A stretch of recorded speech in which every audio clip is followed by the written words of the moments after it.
Entrei e vi a minha família sentada no sofá. O meu marido, a minha mãe, o meu filho e a minha própria irmã. "O que se passa?" perguntei, temendo o pior. "Mãe, senta-te", disse o meu filho. "Precisas de aceitar a nova realidade. Já não és tu quem manda nesta família. A tia Sofia. O pai é mais feliz com ela agora." Fiquei furiosa. Eles sabiam de tudo. Saí da sala sem dizer uma palavra. No dia seguinte, tinha 118 chamadas não atendidas. "Olá a todos. Obrigado por estarem aqui comigo hoje. Antes de começar a minha história, gostaria de saber de que cidade me estão a ver. Por favor, sintam-se à vontade para partilhar nos comentários. E agora, permitam-me que vos mergulhe nesta história. O vento na pista do aeroporto Humberto Delgado, em Lisboa, era cortante naquela noite. Aquele frio úmido que atravessa o casaco e se instala nos ossos. Tinha acabado de aterrar após 3 dias exaustivos no porto, a salvar um negócio que o meu marido, Gonçalo, quase arruinara com a sua arrogância. Eu estava exausta, com os olhos a arder pela falta de sono e os ombros doridos do peso da mala do portátil. Tudo o que eu queria era um banho quente, um copo de vinho tinto do Douro e o conforto da minha casa. Queria dizer ao Gonçalo que tinha corrigido o seu erro, que a Correia Capital, o império imobiliário que construímos ao longo de 22 anos, estava seguro por mais um trimestre. Entrei com o carro na nossa moradia em Cascais. A luz da sala de estar estava acesa, brilhando intensamente contra o relvado escuro e coberto de geada. Era estranho. Normalmente, às 10 da noite, a casa estava silenciosa. O Gonçalo estaria no seu escritório, e o nosso filho de 21 anos, o Mateus, estaria no seu quarto, a jogar videojogos ou a falar com os amigos. Abri a porta de casa, atirando as chaves para a taça na consola de entrada. O silêncio que me acolheu não era pacífico, era pesado, tenso, como o ar antes de uma tempestade. "Olá", chamei, pendurando o meu casaco. "Gonçalo? Mateus? Estou em casa. Leonor, estamos na sala de estar." A voz da minha mãe ecoou do grande salão. O meu estômago contraiu-se. A minha mãe, a Rosa, vivia a 40 minutos de distância. O que estaria ela a fazer aqui numa terça-feira à noite? Um pânico súbito apoderou-se de mim. Algo tinha acontecido à minha irmã, a Sofia. Alguém estava doente. Corri para a sala de estar, com o coração a bater contra as costelas. Mas não era uma emergência médica, era um tribunal. Estavam todos lá, dispostos no sofá de pele de designer que eu tinha escolhido no Natal passado. O Gonçalo estava sentado ao centro, impecavelmente vestido com uma camisa branca, mas não me olhava nos olhos. À sua esquerda, a minha mãe, Rosa. A sua postura era rígida, as mãos firmemente apertadas no colo.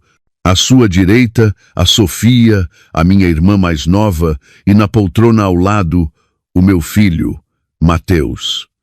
A atmosfera era sufocante. Ninguém chorava, ninguém parecia triste. Pareciam determinados. "O que se passa?" perguntei, com a voz a falhar. "Está tudo bem?" Dei um passo em frente, mas o Mateus levantou-se. Não veio abraçar-me. Ficou de pé como um segurança a bloquear uma porta. Olhou para mim com olhos desprovidos do calor que eu tinha nutrido durante 2 décadas. "Mãe, senta-te", disse o Mateus. A sua voz estava fria, mais grave do que eu me lembrava, desprovida de qualquer afeto. "Tens de ouvir e não fazer uma cena. Mateus, estás a assustar-me." "O que é isto?" "Tens de aceitar a nova realidade", continuou ele, debitando palavras que soavam ensaiadas. "Já não és tu quem manda nesta família." Olhei para o Gonçalo. "Gonçalo, por que estás calado?" O Gonçalo finalmente levantou os olhos. O seu rosto bonito, o rosto que durante anos fora a imagem pública da nossa empresa, estava contorcido numa careta de pena misturada com irritação. "Acabou, Leonor. A cortina caiu." "Que cortina? Que espetáculo!" Sentia-me como se estivesse a afogar-me em terra firme. "A tia Sofia", disse o Mateus, apontando para a minha irmã. O pai é mais feliz com ela, ao contrário de ti. Ela compreende-o. O mundo parou de girar. Olhei para Sofia, a minha irmã mais nova, cuja renda eu paguei durante 6 anos, a quem eu dei um emprego quando mais ninguém lhe dava. Ela estava sentada, de pernas cruzadas, com uma blusa de seda que se parecia suspeitosamente com uma que desaparecera do meu armário.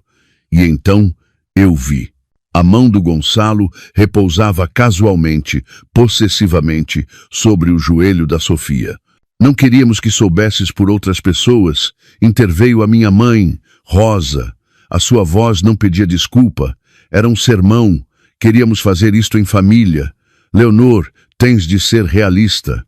Há anos que és casada com o teu trabalho. O Gonçalo é um homem com necessidades. Ele precisa de uma mulher que esteja presente, não de uma parceira que dorme com o portátil. Mãe, sussurrei. A traição cortando mais fundo do que qualquer faca. Tu sabias. Tu aprovas isto. Eu apoio a felicidade, disse a Rosa, com o queixo erguido em desafio. A Sofia e o Gonçalo têm uma ligação. Eles amam-se, Leonor. Não foi algo que planearam. Simplesmente aconteceu.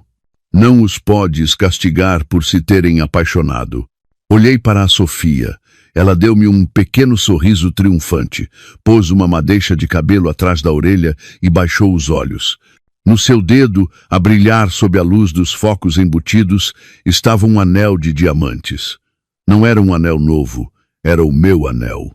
O anel de diamantes antigo, estilo Art Deco, que o Gonçalo me dera no nosso 20º aniversário. O mesmo que tinha desaparecido misteriosamente da minha caixa de joias há 6 meses. Eu tinha revirado a casa à sua procura, chorando durante dias. O Gonçalo dissera-me que eu era descuidada, que provavelmente o tinha perdido no ginásio. Esse é o meu anel, disse eu. A minha voz tremia com uma fúria tão pura que parecia quente na minha garganta. Fica-lhe melhor a ela, disse o Gonçalo, encolhendo os ombros.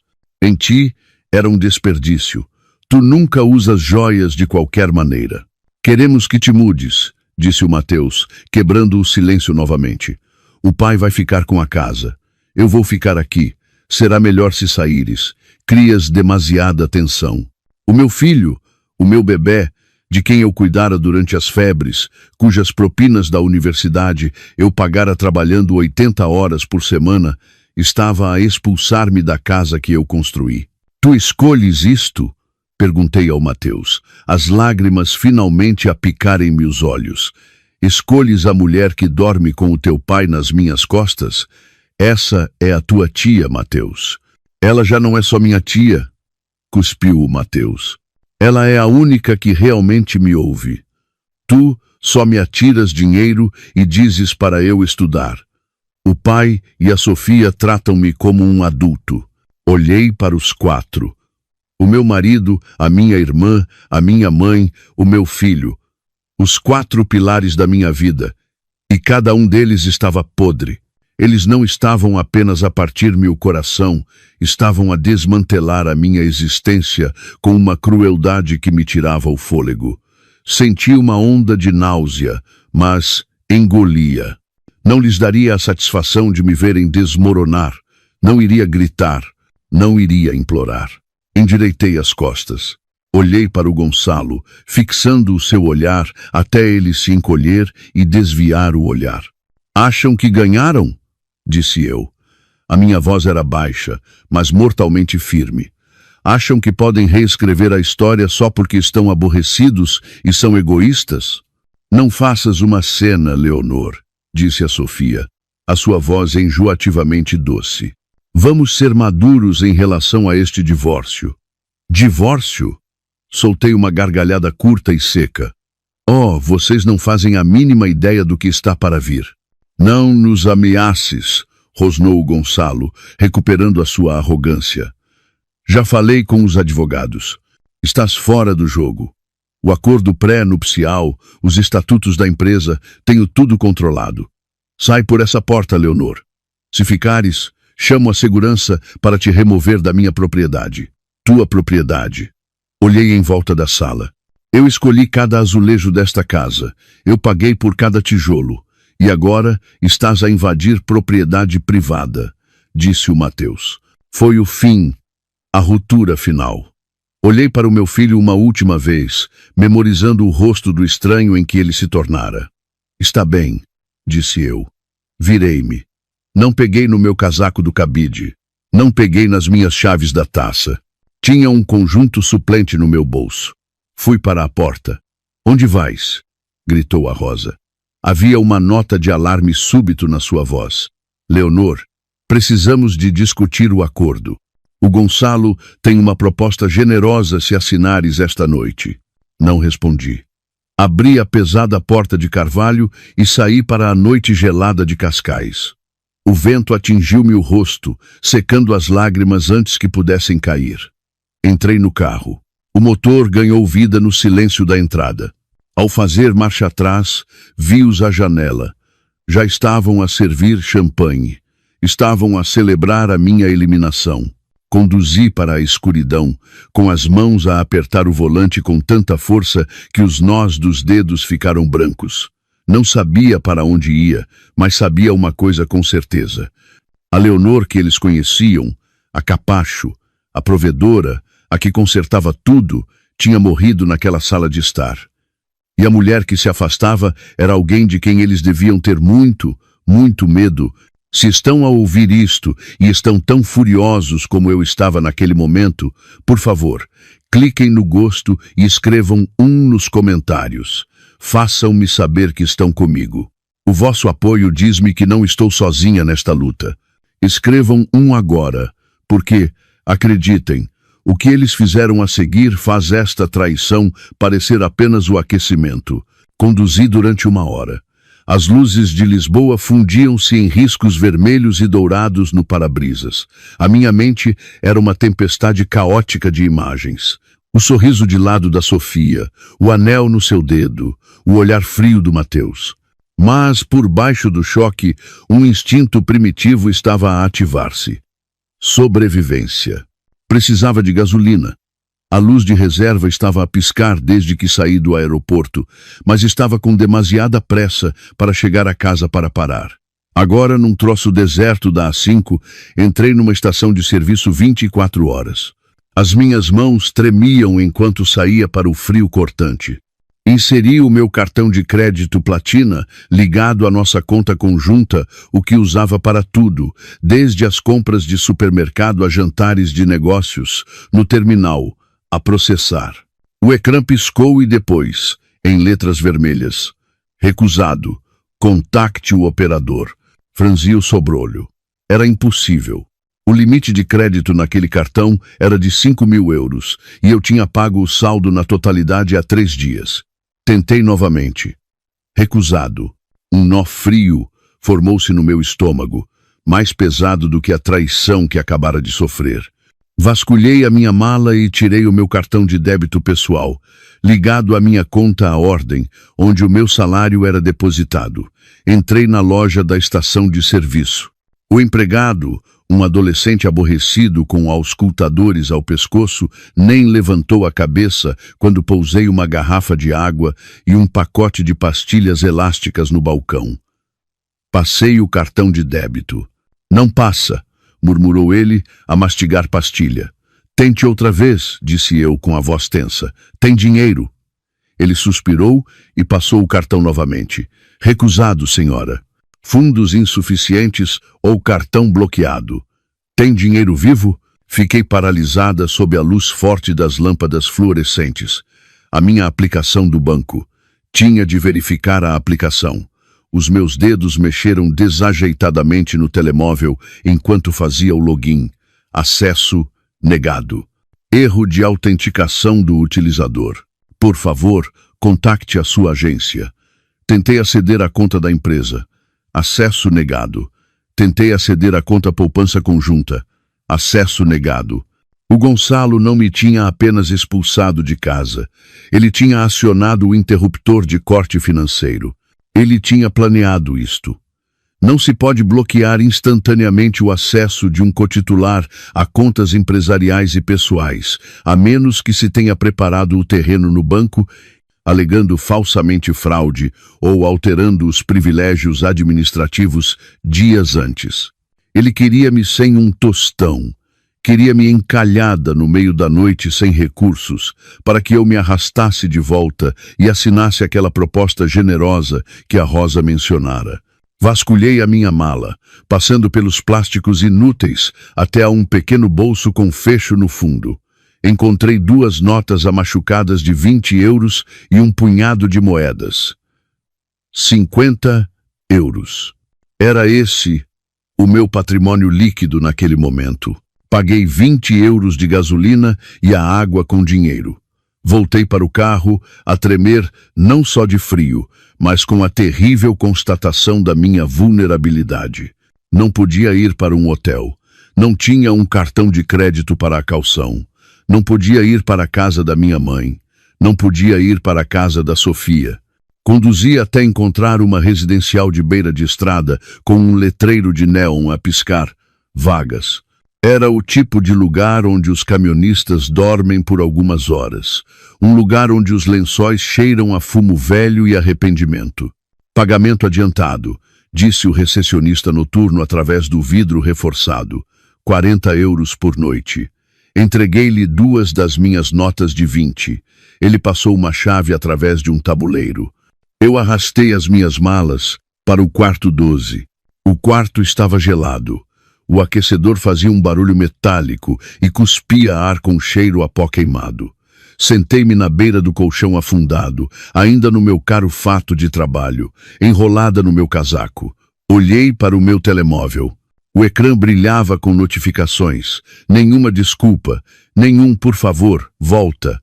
118 chamadas não atendidas. A maioria era de um número que reconheci. O advogado pessoal do Gonçalo, um tubarão chamado Dr. Arantes. E depois, os e-mails começaram a chegar. Assunto: acordo de divórcio. Assunto: urgente. Acordo de confidencialidade. Assunto: aviso de cessação de contrato. Correia Capital. Abri o aviso de cessação primeiro. Era um PDF anexo a um e-mail da diretora de recursos humanos, uma mulher que eu contratei, uma mulher que eu mentoreei. Cara Dra. Leonor Faria, dizia. Com efeitos imediatos, o seu cargo de diretora de operações é rescindido por justa causa. Alegações de espionagem industrial e negligência grave. Rime, um som áspero e rouco na sala vazia. Espionagem. Negligência. Eu era quem ficava acordado até às 3 da manhã a verificar os livros de contas. Eu era quem conhecia todas as leis de zoneamento da região. O Gonçalo nem sabia converter um PDF sem pedir a minha ajuda. E depois chegou uma mensagem de texto. Era do Mateus. O meu polegar pairou sobre o ecrã. Uma pequena parte tola de mim esperava que ele tivesse recuperado o bom senso, que estivesse arrependido. Mãe, não compliques as coisas. O pai diz que me corta as propinas e o fundo fiduciário se contestares o divórcio. Ele prometeu-me o cargo de vice-presidente no próximo ano se eu ficar do lado dele. Tu sempre me ensinaste a ser ambicioso. Estou apenas a fazer o que me ensinaste. Por favor, compreende. Deixei cair o telemóvel na cama como se me tivesse queimado. Foi o golpe final. O Gonçalo não tinha apenas levado o meu dinheiro e o meu emprego. Ele estava a usar a riqueza que eu ajudei a criar para subornar o meu próprio filho contra mim. Enrosquei-me no edredão sujo, puxando os joelhos para o peito. As lágrimas finalmente vieram, quentes e rápidas. Chorei pelo bebê a quem eu lia histórias para adormecer. Chorei pela irmã que eu defendia no recreio. Chorei pelo marido, em quem eu acreditei quando ele era apenas um sorriso num fato barato. Mas à medida que a noite se arrastava e as lágrimas secavam em crostas salgadas nas minhas bochechas, algo mais começou a instalar-se no meu peito. Era frio e pesado como uma pedra.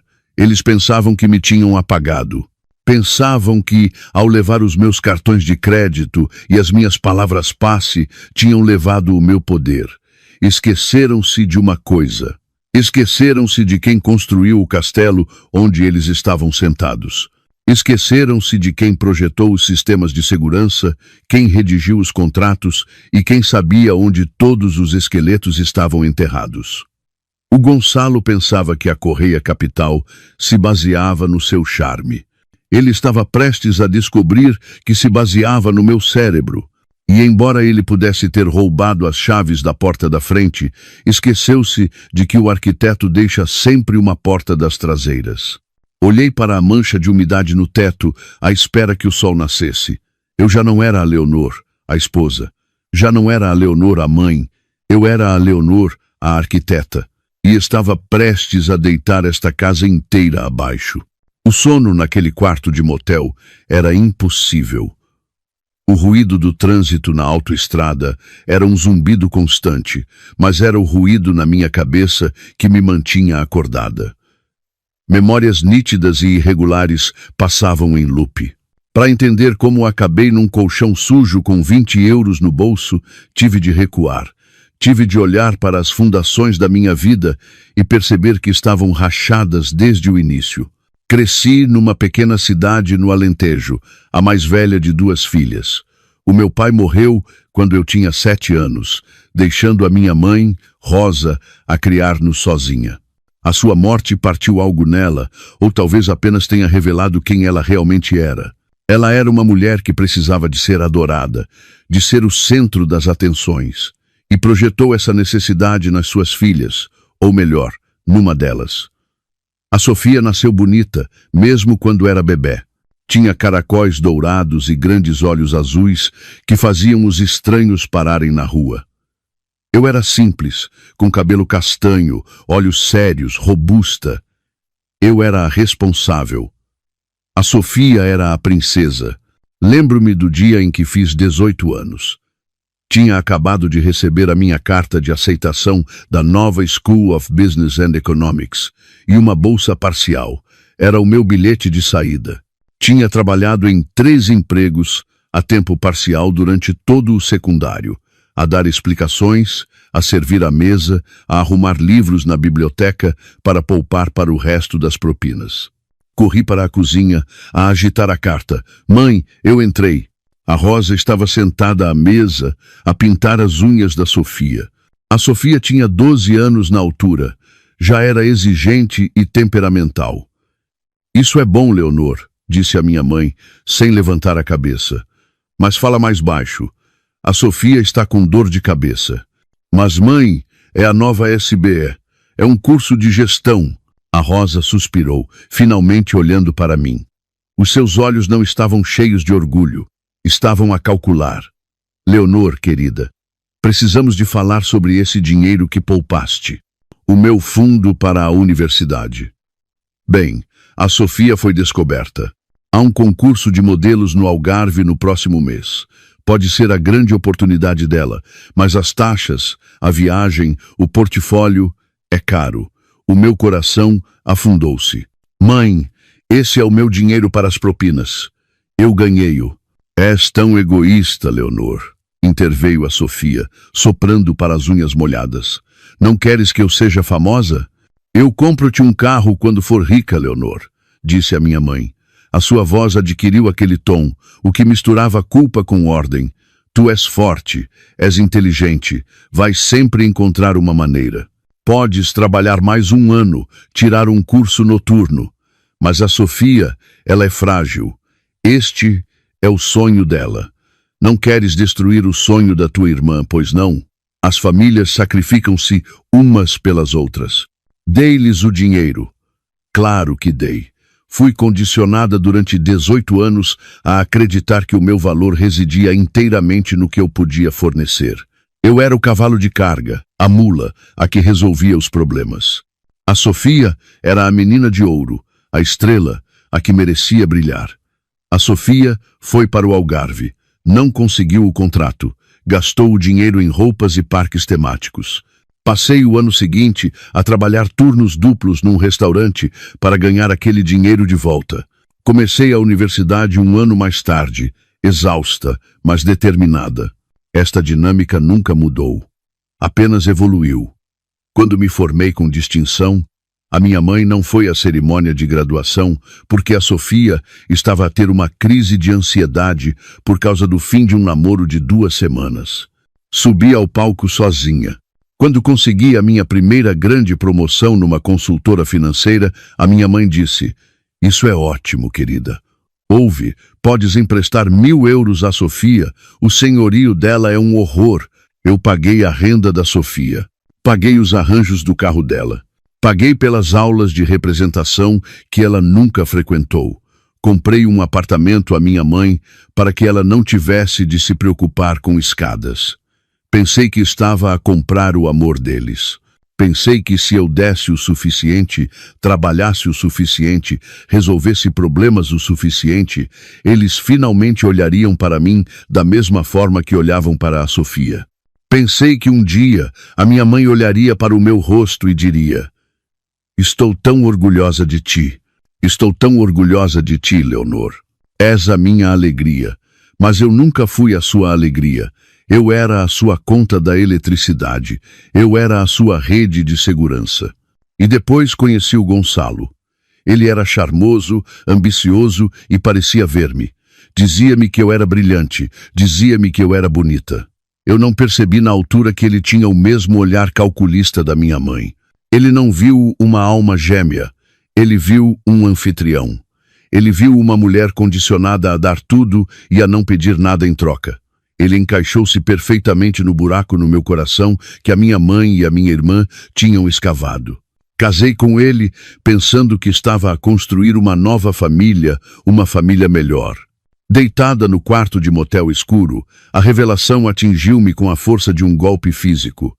Eu não tinha escapado à minha dinâmica familiar ao casar com o Gonçalo. Eu tinha a recriado. O Gonçalo era a criança de ouro, a exigir adoração e recursos. Eu ainda era o cavalo de carga, a labutar nas sombras para manter o seu brilho. E a Sofia? A Sofia era apenas a conclusão inevitável. Os 2 parasitas da minha vida tinham-se finalmente encontrado. Tu és forte, Leonor. A voz da minha mãe ecoou na minha memória. Bem, ela tinha razão numa coisa. Eu era forte, forte o suficiente para os carregar durante 40 anos. E agora, que Deus os ajudasse, eu era forte o suficiente para os largar. Sentei-me na cama, as molas de metal a ranger. Não ia chorar mais.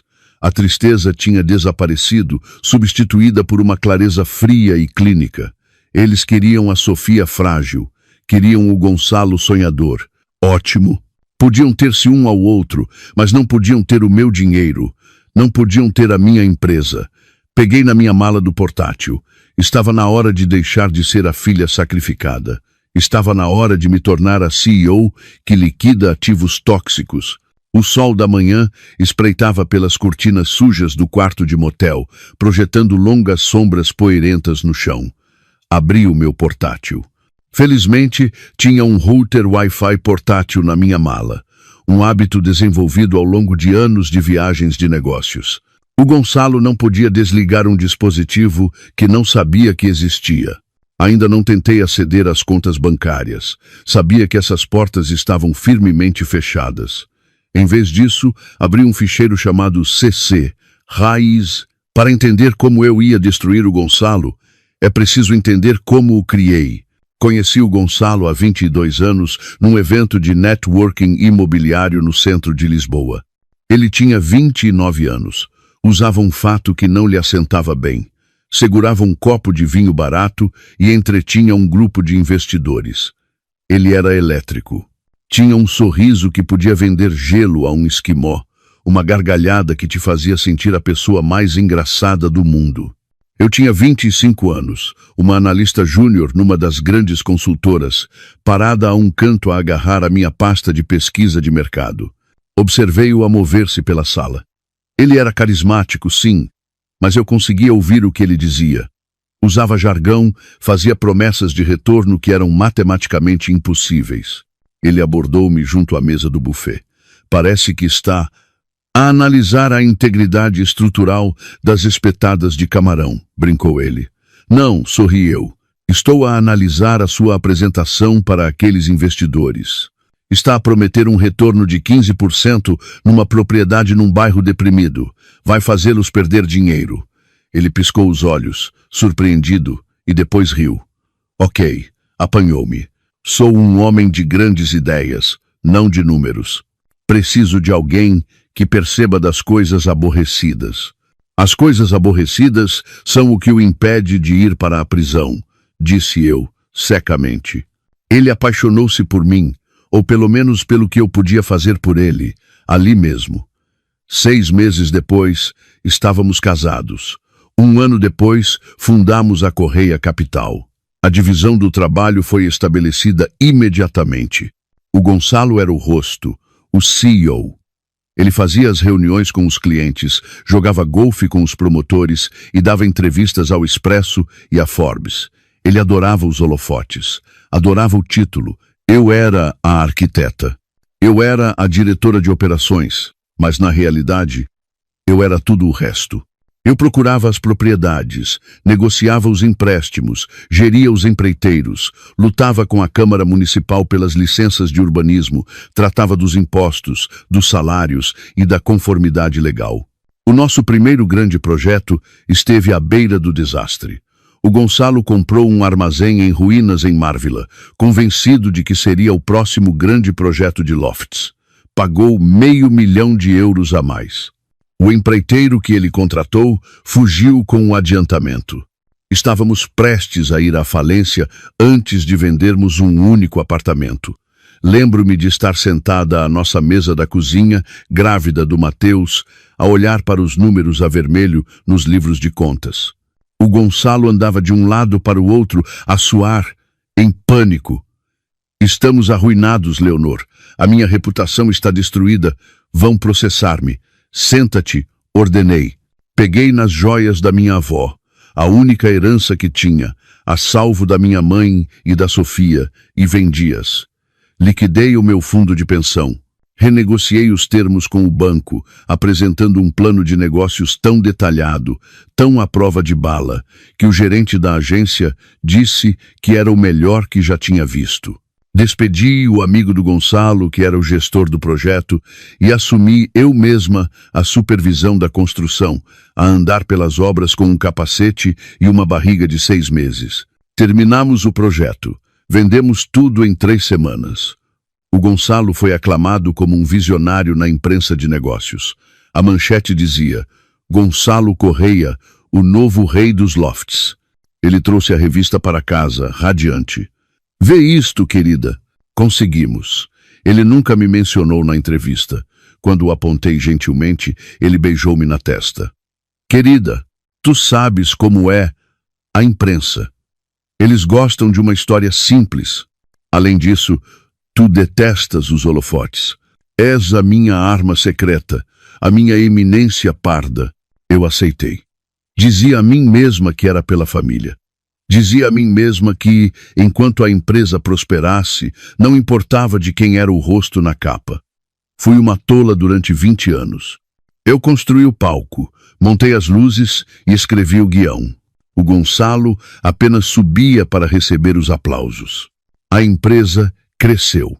Expandimos para o imobiliário comercial, condomínios de luxo, desenvolvimentos de uso misto, valíamos milhões. Mas a estrutura da empresa, essa era a minha obra-prima. O Gonçalo era preguiçoso com os detalhes, odiava ler contratos, odiava palavras passe. Trata disso, Leonor era a sua frase favorita. Então, eu configurei a infraestrutura digital. Criei uma complexa teia de sociedades de responsabilidade limitada para limitar a responsabilidade. Configurei as transferências bancárias automáticas. E como o Gonçalo era paranoico com os funcionários a roubá-lo, ele insistiu num servidor interno, localizado e altamente encriptado para os nossos dados financeiros mais sensíveis. Ele queria um acesso fantasma, um login de administrador mestre que pudesse contornar todos os outros protocolos, caso algum dia fôssemos bloqueados ou feitos reféns pela equipa de TI. Só tu e eu saberemos o acesso fantasma, disse ele. Mas o Gonçalo nunca se deu ao trabalho de memorizar a complexa cadeia de 64 caracteres que eu gerei. Ele escreveu-a num post-it, guardou-a na sua gaveta durante uma semana e depois deitou-a fora, presumindo que eu estaria sempre lá para a digitar por ele. Ele tinha razão. Eu estava sempre lá. Até ontem. Agora, sentada no motel, olhei para o ecrã de login do servidor privado da Correia Capital. O túnel VPN era seguro. O Gonçalo pensou que, ao ligar para o banco e remover-me como signatária, me tinha cortado o acesso. Ele pensou que, ao despedir-me através dos RH, tinha revogado as minhas permissões. Ele confiava nos protocolos padrão. Ele confiava na porta da frente. Esqueceu-se do acesso fantasma. Os meus dedos pairaram sobre o teclado. Digitei a cadeia de caracteres. Era uma linha do meu poema favorito misturada com as coordenadas GPS do primeiro prédio que compramos e a data em que o primeiro dente do Mateus caiu. O Gonçalo não sabia nada disso. Autenticação.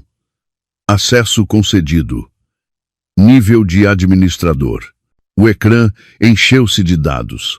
Todo o sistema nervoso da Correia Capital estava exposto diante de mim.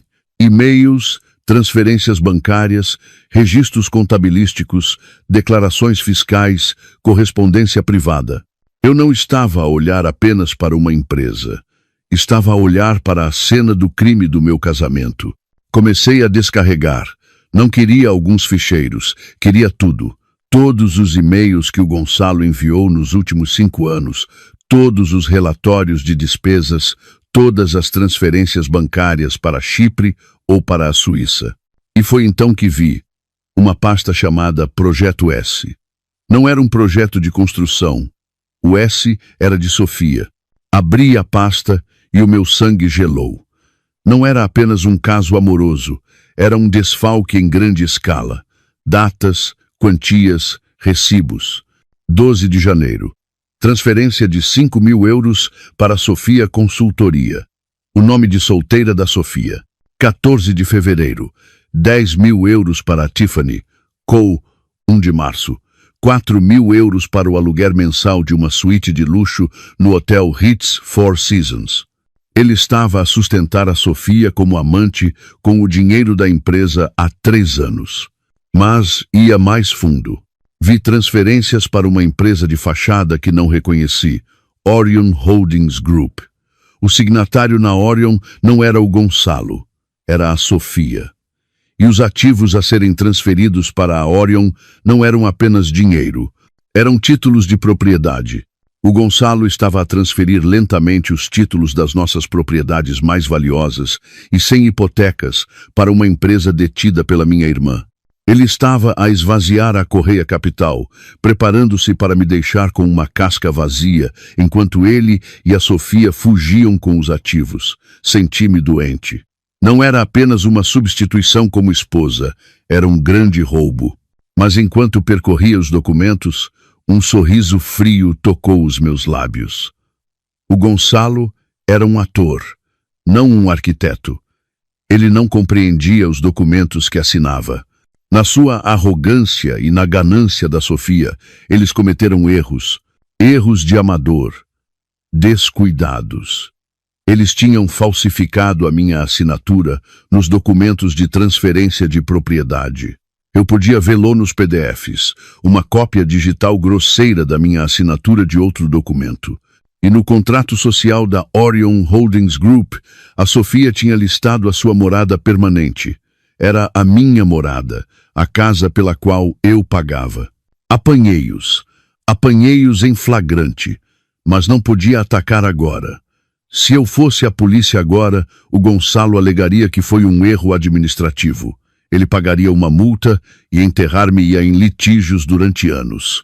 Ele tinha dinheiro para advogados caros. Eu tinha 20 euros. Eu não precisava que eles se enforcassem. Precisava que eles se sentissem seguros.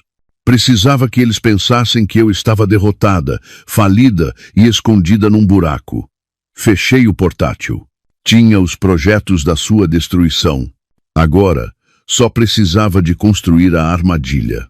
As provas digitais do Projeto S ardiam na minha mente, forçando-me a recordar exatamente como a Sofia se tinha infiltrado no meu santuário.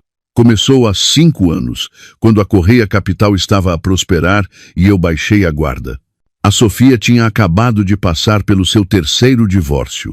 O seu ex-marido, um mecânico decente chamado Vitor, deixara-a porque ela se recusava a trabalhar e gastava o seu salário em malas de designer que não podia pagar. Ela apareceu à minha porta com 2 malas e uma história de lágrimas digna de um Oscar. Ele era um abusador.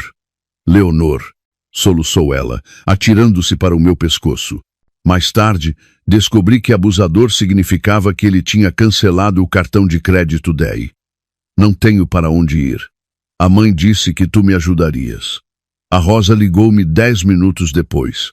Leonor, tens uma casa tão grande, com todos esses quartos de hóspedes vazios. Deixa a tua irmã ficar por algumas semanas. Ela só precisa de se recompor. A família ajuda a família. Eu cedi. Eu sempre cedia. Uma semana transformou-se em 6 meses.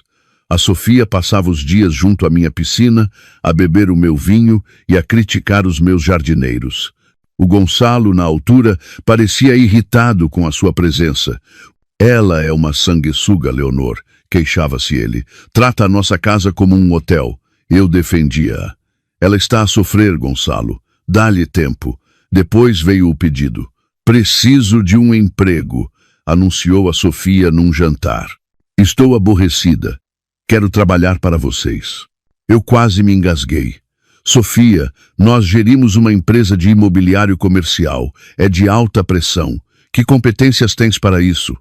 Eu dou-me bem com as pessoas, insistiu ela. Posso ser, sei lá, relações com clientes.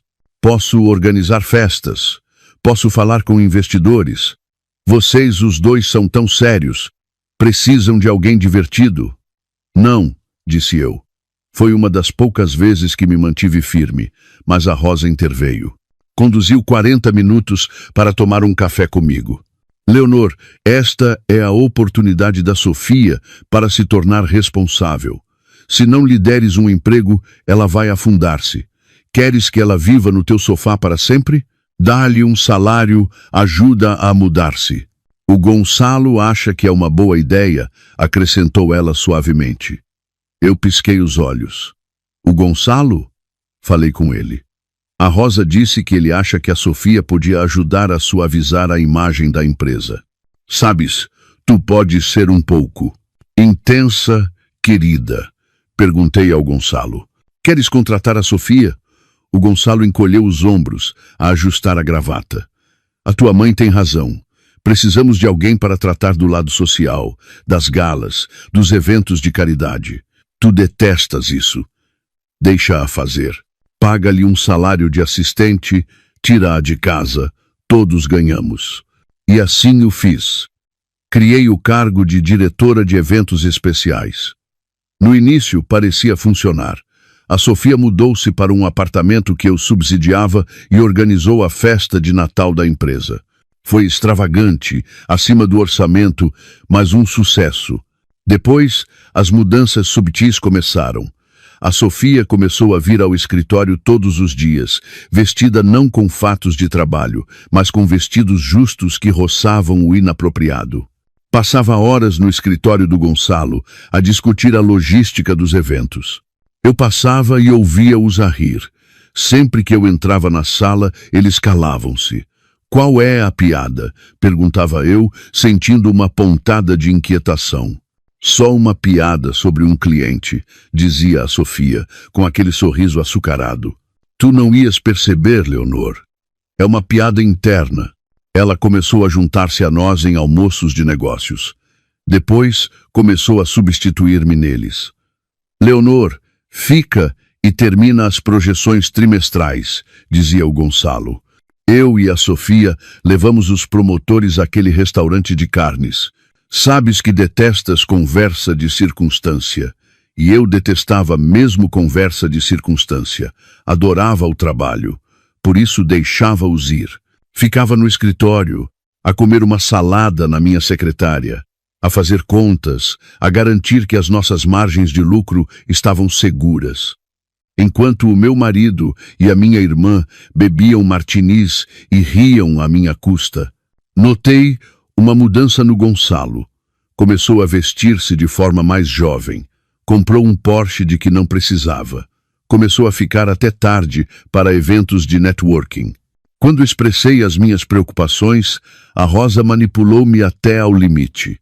Estás paranoica, Leonor, repreendeu-me ela. Devias estar feliz por o Gonçalo e a Sofia se darem bem. A maioria dos homens odeia os seus cunhados. Isto é uma bênção. Não estragues tudo com os teus ciúmes. É indigno de ti. Ciúmes. Ela fez-me sentir como uma louca, uma megera insegura. Agora, ao olhar para a pasta Projeto S no meu portátil, eu via a realidade. Os jantares de networking eram encontros. As viagens de negócios ao Algarve eram férias. E os honorários de consultoria pagos a Sofia eram, na verdade, a sua mesada por ser amante dele. A cobra não se tinha apenas esgueirado para o meu jardim. Eu abri-lhe a porta, convidei-a a entrar e dei-lhe um prato de leite quente. E o pior de tudo, a minha mãe segurou a porta. A Rosa foi a facilitadora. Ela empurrou a Sofia para o Gonçalo, sabendo exatamente do que a Sofia era capaz. Ela queria que a Sofia tivesse a vida que eu construí, porque na sua mente distorcida, a Sofia merecia o reino, e eu era apenas a construtora, destinada a erguê-lo e a afastar-me. Bati com o punho na secretária barata do motel. A dor trouxe-me de volta à realidade. Está bem, sussurrei para a sala vazia. Querem jogar o jogo divertido e irresponsável? Vamos ver como é divertido quando a arquiteta remove uma parede de suporte. Passei as 6 horas seguintes num transe de contabilidade forense. O acesso fantasma deu-me tudo. Mas tinha de ser cuidadosa. Se eu fizesse alguma alteração, se modificasse algum ficheiro, os registros do sistema poderiam alertar o diretor de TI, um homem chamado Estevão, que me fora leal, mas que agora, sem dúvida, respondia ao Gonçalo. Por isso, tornei-me um fantasma. Copiei, descarreguei, fiz capturas de ecrã, segui o dinheiro. Era pior do que eu pensava. A Correia Capital estava a perder dinheiro para financiar o estilo de vida deles e as transferências para a Orion, a empresa de fachada da Sofia. O Gonçalo tinha parado de pagar aos fornecedores. Estávamos com 3 meses de atraso nos pagamentos às equipas de construção do novo arranha-céus no Parque das Nações. Estávamos a falhar pagamentos de juros em 2 grandes empréstimos. O Gonçalo estava a roubar de um lado para pagar a Sofia. A minha empresa, o trabalho da minha vida, era um castelo de cartas. Se os credores descobrissem, estaríamos insolventes em 30 dias. Mas depois encontrei algo que me fez endireitar as costas. Era uma troca de e-mails entre o Gonçalo e um detetive particular chamado Agência de Investigação Falcão. A data era de há 2 anos. Assunto: vigilância. Sujeito L. Faria. Gonçalo: preciso de algo comprometedor. Qualquer coisa.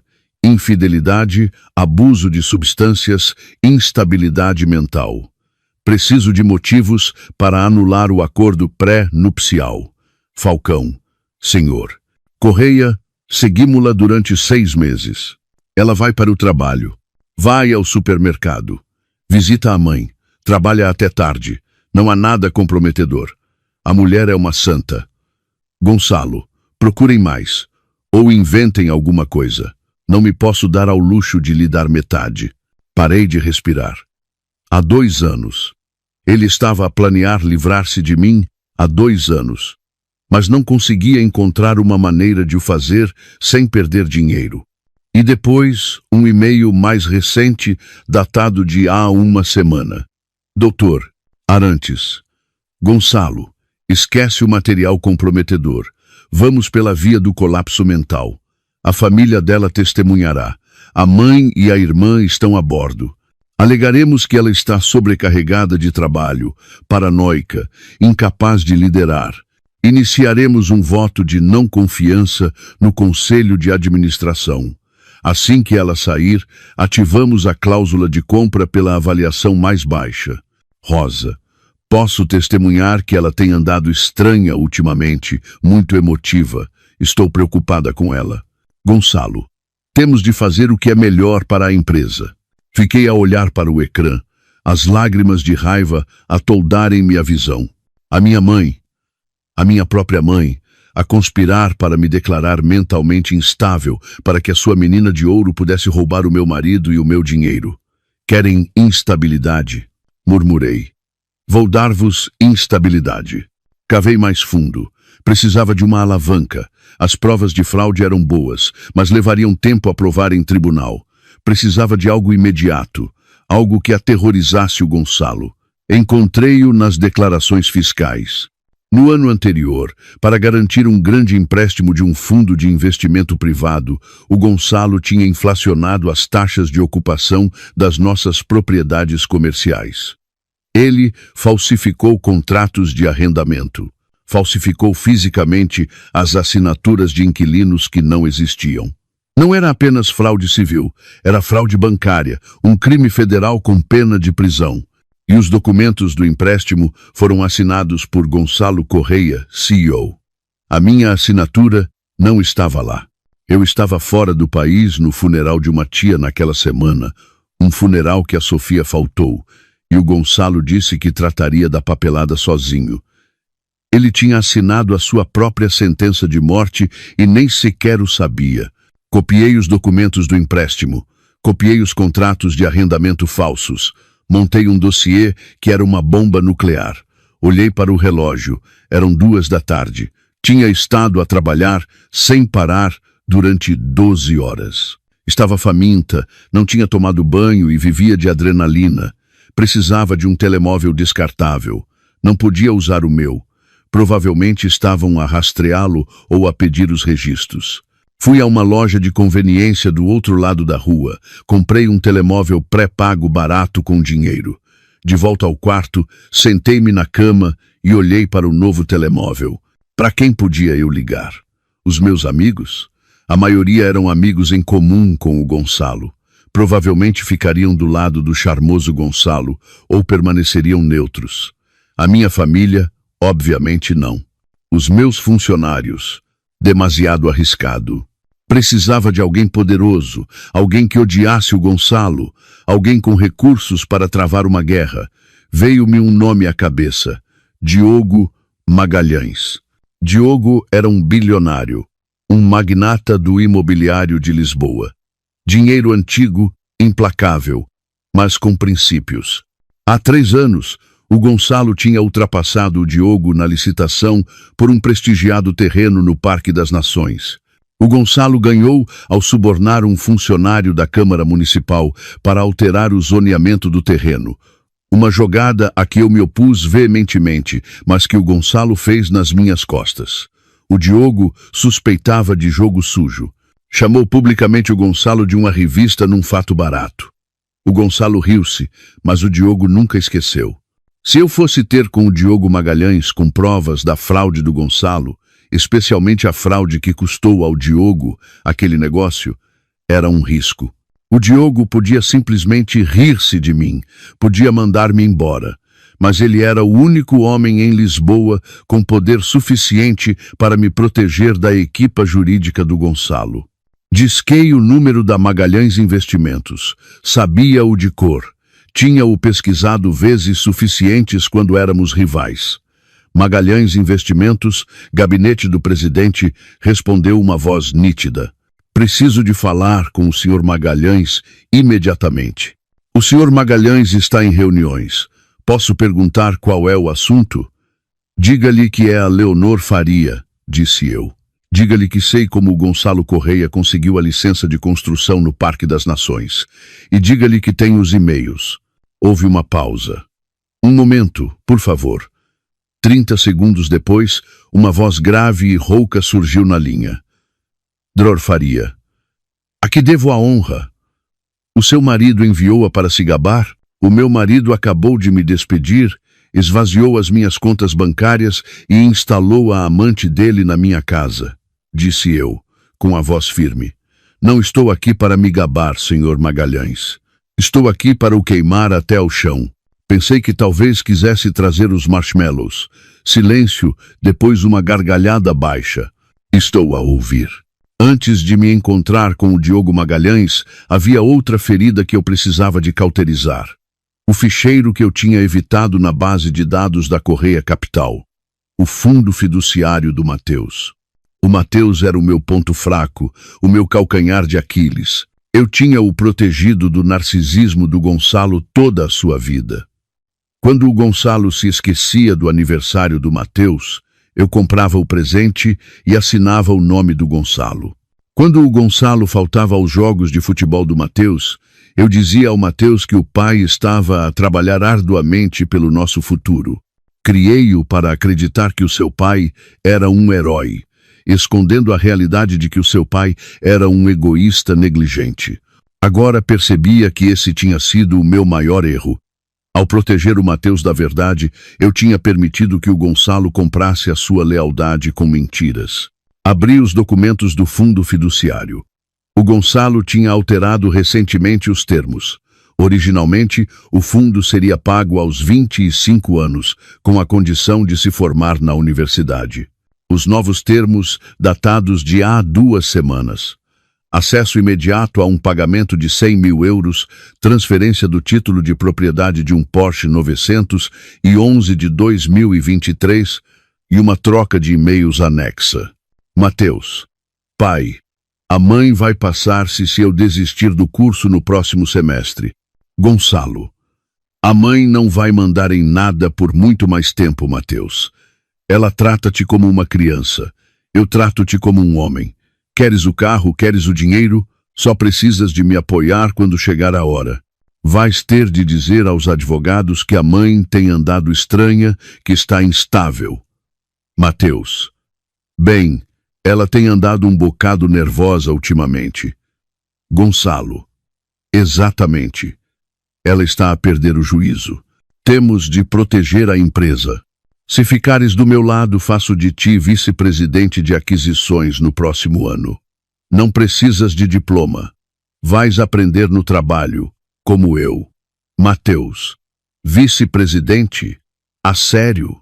Ok, estou dentro. O que preciso de fazer?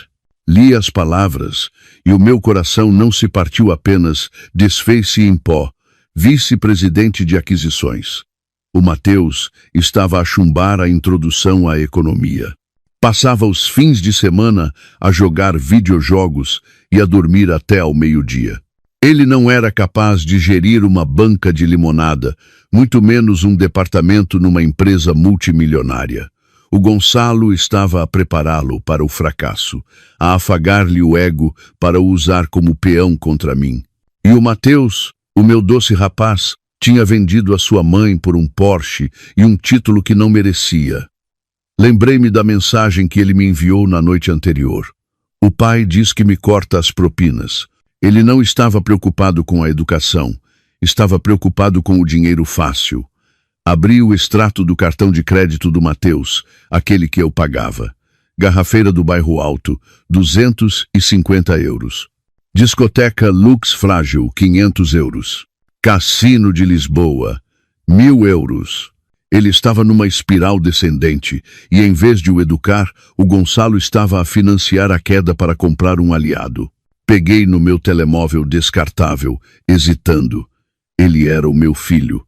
Mas o rapaz que se sentou naquele sofá e me disse para aceitar a realidade não era o rapaz que eu criei. Era uma criação do seu pai.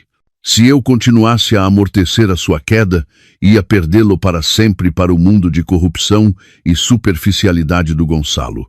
A única maneira de o salvar verdadeiramente era deixá-lo cair. Escrevi uma mensagem de texto. Ainda não a enviei. Apenas a escrevi a olhar para o cursor a piscar. Mateus, eu vi os e-mails. Eu vi o carro. Escolheste o caminho fácil, mas o caminho fácil é uma armadilha. Quando teu pai acabar de te usar, vai descartar-te, tal como fez comigo. Amo-te o suficiente para te deixar aprender isto da maneira mais difícil. Boa sorte, senhor vice-presidente. Guardei o rascunho. Enxuguei as lágrimas. Viga salários. Fui ao sistema de processamento de salários. Removi o Mateus da lista de estagiários, onde ele constava há 3 anos, apesar de nunca ter aparecido no escritório. Não podia tocar no fundo fiduciário. O Gonçalo controlava-o agora, mas podia tocar no seguro de saúde. O Mateus estava no meu plano privado, um plano que eu pagava pessoalmente. Remover dependente. Mateus Correia. Motivo. Já não é estudante a tempo inteiro. Era mesquinho, era pequeno, mas foi a primeira vez em 21 anos que não consertei algo por ele. O meu telemóvel vibrou. Era uma morada para o encontro com o Diogo Magalhães, o Grêmio Literário, na biblioteca. Daqui a 1 hora, venha sozinha. Fechei o portátil, fui à casa de banho e lavei o rosto com água fria. Tentei arranjar o cabelo. O meu fato estava amarrotado, mas sacudiu. Passei uma camada de batom, a minha armadura. Olhei-me ao espelho. A mulher no reflexo parecia cansada, sim, mas parecia perigosa. Parecia uma mãe que perdeu as suas crias e não tinha mais nada a perder. Querias instabilidade, Gonçalo, disse eu ao meu reflexo. Vou dar-te um terremoto. Entrei no Grêmio Literário com o mesmo fato amarrotado em que fugi de casa, a carregar uma mala de portátil que continha provas suficientes para enviar o meu marido para a prisão. O porteiro olhou-me com ceticismo. O lugar cheirava a dinheiro antigo, a velhas queixas e a mogno, o mundo que o Diogo Magalhães governava. Encontrei-o na biblioteca, sentado numa poltrona de cabedal a ler o jornal de negócios. Tinha 65 anos, cabelo grisalho e olhos como sílex polido. Ele não se levantou quando me aproximei. Drori Faria, disse o Diogo, dobrando o jornal. Tenho um ar péssimo. Sinto-me péssima. Admiti, sentando-me na cadeira em frente a ele. Mas o meu cérebro está a funcionar perfeitamente. Mencionou o negócio do Parque das Nações. O Diogo foi direto ao assunto. Disse que tinha provas. Abri o meu portátil. Não perdi tempo com amabilidades. Abri o dossiê que preparei no quarto de motel. Virei o ecrã para ele. Há 3 anos, o Gonçalo ultrapassou-o no terreno do Parque das Nações. Suspeitou que ele subornou o vereador da Câmara, o Sr. Gouveia. Tinha razão. O Diogo inclinou-se para a frente, os olhos a estreitarem-se. Aqui está a transferência bancária, disse eu, apontando para o ecrã. 50 mil euros para uma empresa de fachada chamada Gouveia Gestão. E aqui está a troca de e-mails entre o Gonçalo e o Gouveia a discutir a taxa de aceleração para a alteração do zoneamento. O Gonçalo foi descuidado. Usou o seu e-mail pessoal para o primeiro contacto. O Diogo examinou os documentos em silêncio. A sua expressão não mudou, mas o ar à sua volta pareceu ficar mais frio. Por que me está a mostrar isto agora? Era a diretora de operações. Beneficiou deste negócio. Eu não sabia, disse eu, com a voz firme. O Gonçalo mantinha uma contabilidade paralela. Encontrei-a ontem à noite, depois de ele me ter expulsado de casa, congelado as minhas contas e colocado a minha irmã na minha cama. O Diogo levantou os olhos, um lampejo de surpresa no seu rosto. A irmã dele? A minha irmã, corrigi. E a minha mãe está a aplaudi-los. É uma reunião de família completa. Eu sou a única que não foi convidada. Respirei fundo. Senhor Magalhães, não vim aqui para fazer mexericos. Vim aqui para fazer um acordo. O Gonçalo está a tentar destruir-me. Ele falsificou a minha assinatura em empréstimos fraudulentos. Está a desviar fundos da empresa. Ele vai deixar a Correia Capital em ruínas. Quer que eu o salve. O Diogo ergueu uma sobrancelha. Quero que me ajude a enterrá-lo. Em troca, dou-lhe o terreno do Parque das Nações. Continue. O Gonçalo está sobreendividado. Tem pouco dinheiro. está prestes a entrar em incumprimento nos empréstimos de construção. Se o senhor entrar agora como um cavaleiro branco, oferecendo um empréstimo ponte para salvar o projeto, ele aceitará. Ele está desesperado. E no contrato de empréstimo, incluímos uma cláusula de garantia. Se ele entrar em incumprimento, o que vai acontecer? Porque eu sei os números reais. O senhor fica com os ativos, especificamente os direitos sobre o terreno do Parque das Nações. O Diogo olhou para mim durante um longo momento. O silêncio estendeu-se, denso e tenso. Depois, um sorriso lento espalhou-se pelo seu rosto. Não era um sorriso caloroso. Era o sorriso de um predador a reconhecer outro. É vingativa, não é? Disse o Diogo suavemente. Sou eficiente, corrigi. O Gonçalo pensa que sou uma esposa desprezada que vai chorar a um canto. Ele não percebe que fui eu que escrevi o seu plano de negócios. O Diogo fechou o meu portátil e empurrou-o de volta para mim. Gosto de si, Leonor, tem garra. Sempre achei o Gonçalo um pavão. Muita pena, mas não voa. Mas a senhora é um falcão. Ele pegou no seu telemóvel. Vou ligar ao meu assessor jurídico principal. Ele é o melhor advogado de litígios de Lisboa. Ele irá representar lá no divórcio pro bono. Considere isso um investimento na nossa nova parceria. Obrigada, sussurrei, uma onda de alívio a percorrer-me.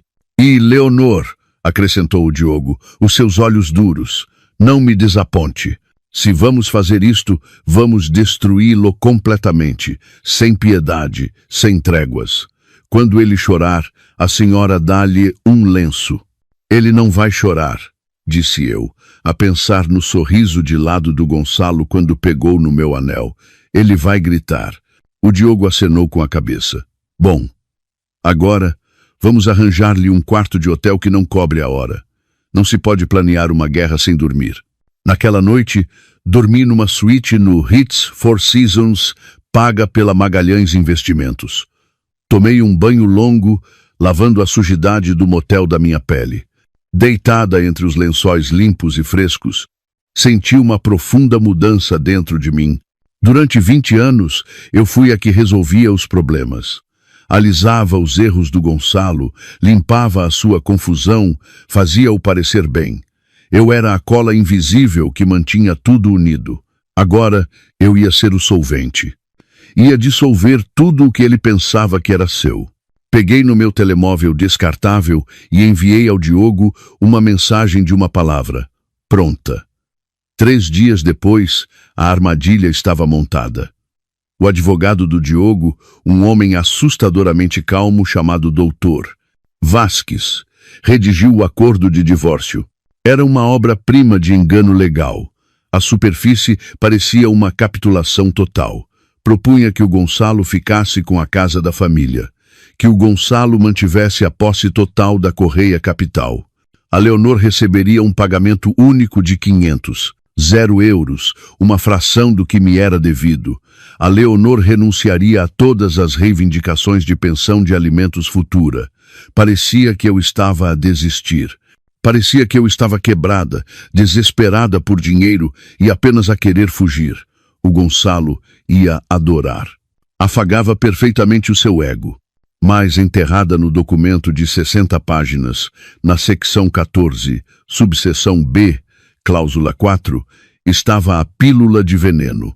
No caso de se verificar que qualquer uma das partes deste acordo se envolveu em atividades criminosas não divulgadas, fraude ou desfalque durante o casamento, ou for condenada por um crime no prazo de 24 meses após a assinatura, este acordo, na sua totalidade, torna-se nulo e sem efeito. Nesse caso, todos os ativos, incluindo 100% das ações da empresa e bens imóveis, reverterão para a parte inocente como danos punitivos. O Gonçalo nunca lia as letras pequenas. Ele pagava aos advogados para o fazerem, mas o seu advogado, o doutor Arantes, era preguiçoso. Eu sabia, porque costumava pagar as suas faturas. O doutor Arantes lia os contratos na diagonal, procurando os grandes números, o valor do acordo, a pensão de alimentos. Ele não procuraria uma cláusula de reversão específica enterrada num texto jurídico padrão sobre responsabilidade. Encontrei-me com o Gonçalo e o seu advogado no escritório do doutor Arantes. Não usei maquilhagem. Vesti uma camisola velha. Mantive a cabeça baixa, os olhos no chão. Precisava de vender a imagem de uma mulher derrotada. O Gonçalo entrou como se fosse o dono do mundo. Usava um fato italiano novo e cheirava a colônia cara, provavelmente um presente da Sofia. Ora, vejam só quem saiu da toca, sorriu o Gonçalo, sentando-se. Espero que estejas pronta para assinar, Leonor. Eu e a Sofia precisamos de encomendar os convites de casamento. Dá-me apenas o cheque, disse eu, com a voz a tremer. Só quero ir-me embora. Não consigo lutar mais contigo, Gonçalo. O Gonçalo riu-se, olhando para o doutor Arantes. Vês? Eu disse-te que ela cedia. Ela não tem estômago para isto. O doutor Arantes empurrou os papéis pela mesa. Acordo padrão, Leonor. Sais com 500.000 e a consciência tranquila. Basta assinar. Aqui, aqui e aqui. Peguei na caneta. A minha mão tremia. Em parte representação, em parte pura adrenalina. E o Mateus? Perguntei baixinho. O Mateus fica comigo, disse o Gonçalo, recostando-se na cadeira. Ele é o meu vice-presidente agora.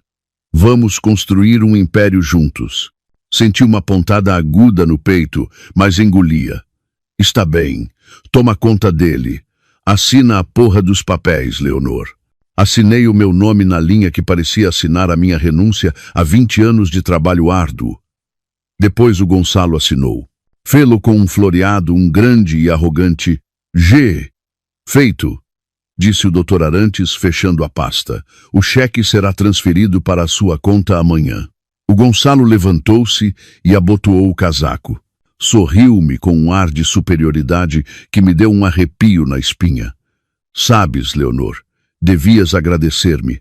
Sempre foste demasiado tensa para esta vida. Vai viver para o campo ou algo do gênero. Encontra um bibliotecário simpático. Adeus, Gonçalo, sussurrei. Enquanto caminhava para o elevador, ouvi o Gonçalo a rir com o doutor Arantes. Foi mais fácil do que eu pensava. Ela nem sequer pediu a casa do Algarve.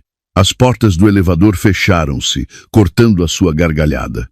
Encostei-me à parede de metal e soltei um suspiro lento e longo. Ele tinha assinado.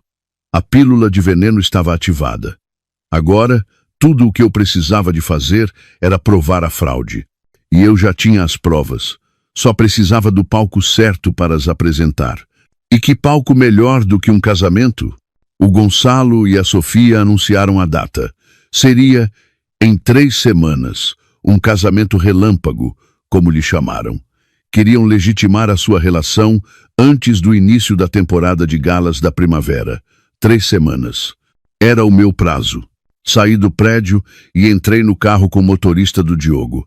Ele assinou, perguntou o Diogo do banco de trás. Ele assinou, disse eu, um sorriso genuíno finalmente a aparecer. Ele acha que comprou o meu silêncio por 500.000 de euros.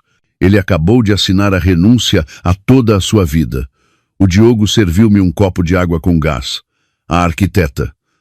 A demolição, respondi. As 3 semanas seguintes foram um exercício de masoquismo. Tive de permanecer invisível, enquanto o Gonçalo e a Sofia exibiam a sua vitória por toda Lisboa. Aluguei um pequeno apartamento discreto na zona norte da cidade, usando o meu nome de solteira. Passei os dias com os contabilistas forenses do Diogo, a construir o caso. Estávamos a transformar os dados brutos que eu roubei num martelo legal. Todas as noites, torturava-me a ver as redes sociais. O Instagram da Sofia era uma erupção de luxo. Uma foto de um novo Mercedes descapotável.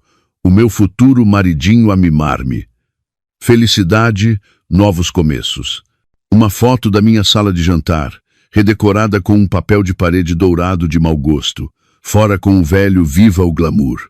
Finalmente, a tornar esta casa minha. Decoração. Doía ver os meus vestígios a serem apagados da casa que eu construí, mas as publicações mais dolorosas eram da minha mãe. A Rosa publicou uma foto dos três, Gonçalo, Sofia e ela própria, com taças de champanhe num jantar de degustação. A legenda: finalmente uma família que sabe aproveitar a vida. Tão orgulhosa da minha linda filha Sofia e do meu maravilhoso genro Gonçalo. Amor verdadeiro em Prevence. Amor verdadeiro. Ela tinha vendido a sua filha mais velha por um lugar à mesa da moda. E o Mateus? O Mateus estava silencioso nas redes sociais, mas eu via os alertas de cartão de crédito nas contas secundárias que ainda monitorizava, as que o Gonçalo ainda não tinha encontrado. Garrafeira Nacional, 250 euros. Discoteca Urban Beach, 500 euros. Fiança da polícia, 300 euros. O meu filho estava em queda livre. O Gonçalo não o estava a educar, estava a permiti-lo. Queria correr e salvá-lo, mas o Diogo deteve-me. Não se pode salvar alguém que não quer ser salvo, Leonor, disse-me o Diogo gentilmente. Ele escolheu o seu lado. Deixe-o ver como é realmente esse lado quando as luzes se apagam.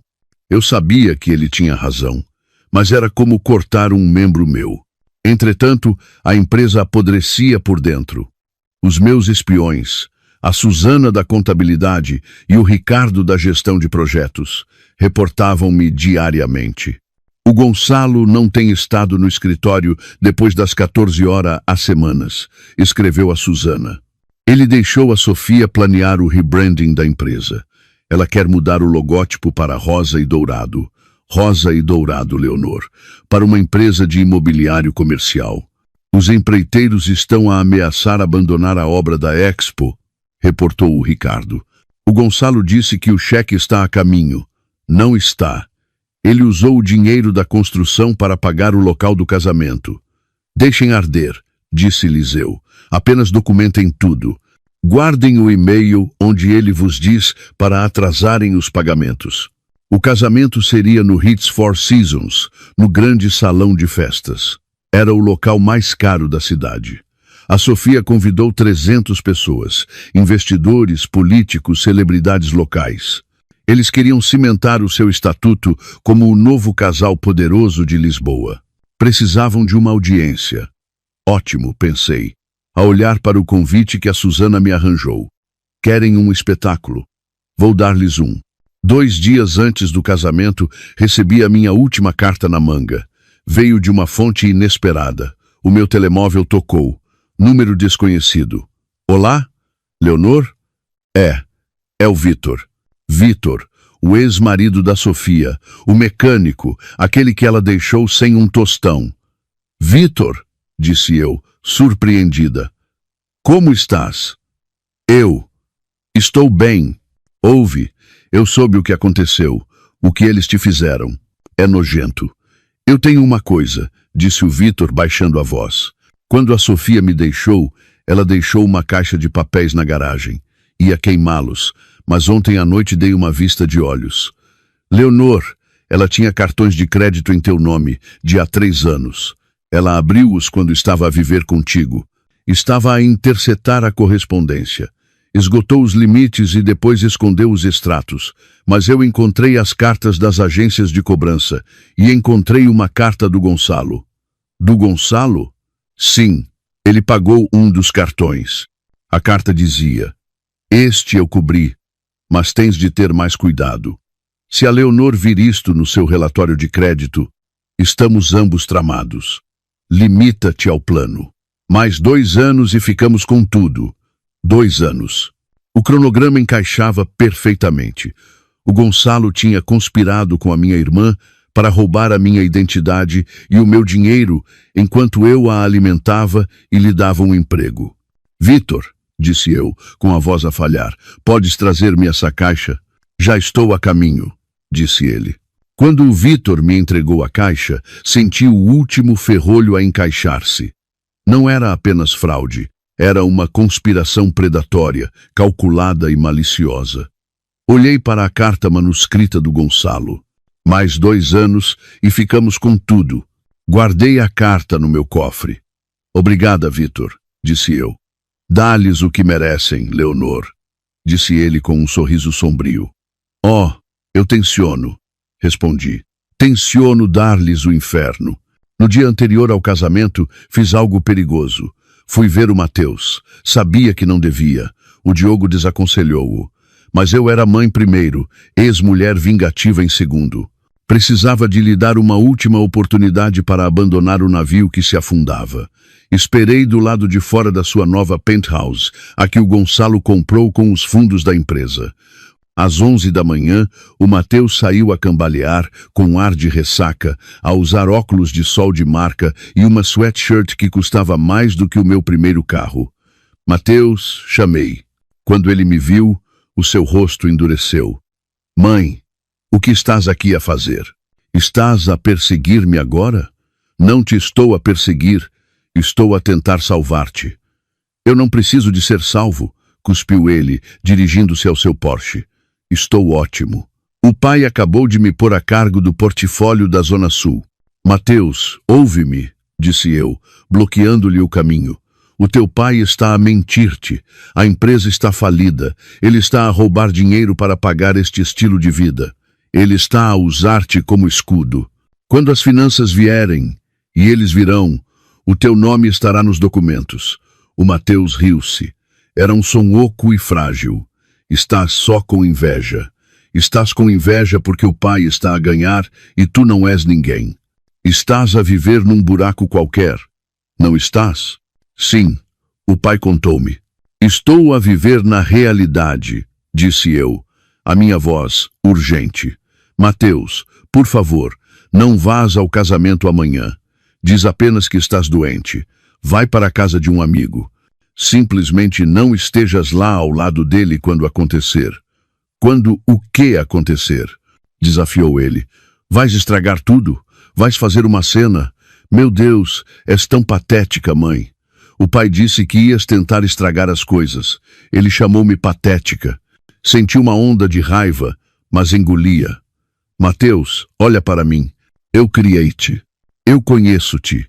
Tu não és esta pessoa. És gentil. És inteligente. Não és um ladrão.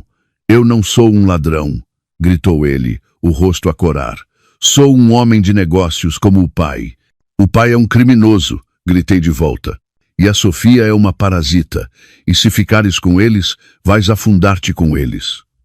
O Mateus olhou para mim. Depois pegou no seu telemóvel. Vou chamar a segurança. Afasta-te de mim. Ele entrou no seu carro e acelerou agressivamente. Ao sair do estacionamento, baixou a janela e gritou.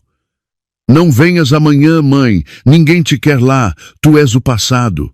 Vi-o afastar-se, o meu coração a partir-se novamente. Mas desta vez, a fratura foi mais limpa. Eu tentei. Estendi-lhe a mão. Ele afastou-a. Agora, ele estava por sua conta. Voltei para o meu apartamento. O Diogo estava à espera com os preparativos finais. Como correu? Perguntou ele, embora soubesse a resposta pelo meu rosto. Ele está perdido, disse eu, com a voz firme, completamente manipulado. Então ele vai aprender da maneira mais difícil, disse o Diogo. Estás pronta para amanhã? Temos os códigos de acesso ao projetor? Sim. A polícia foi informada? O inspetor Soares estará à espera no átrio às 20 horas. Sim. O Diogo entregou-me um saco de roupa. Então vais precisar disto. Abri o fecho. Lá dentro estava um fato. Não era o vestido de uma ex-mulher louca e desesperada. Era um smoking preto, elegante e feito à medida. Yves Saint Laurent. Poderoso, elegante, austero. Veste a tua armadura, Leonor, disse o Diogo. Amanhã não és a vítima. És a executora. Toquei no tecido. Era frio e macio. Obrigada, Diogo. Descansa, disse ele. Vai ser uma noite longa. Eu não descansei. Sentei-me junto à janela, a olhar para as luzes da cidade.